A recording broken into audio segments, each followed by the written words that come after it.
ভাই মুখটা ওঠান, সুন্দর চেহারা, সামনে তাকাও।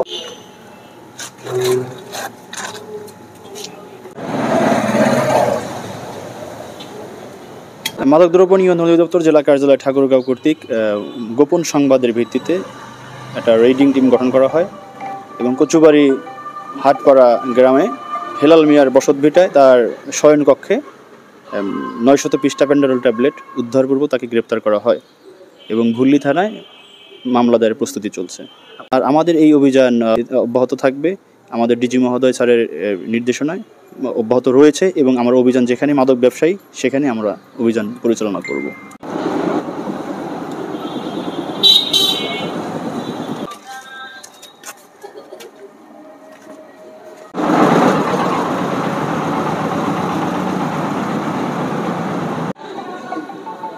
ভাই মুখটা ওঠান, সুন্দর চেহারা, সামনে তাকাও।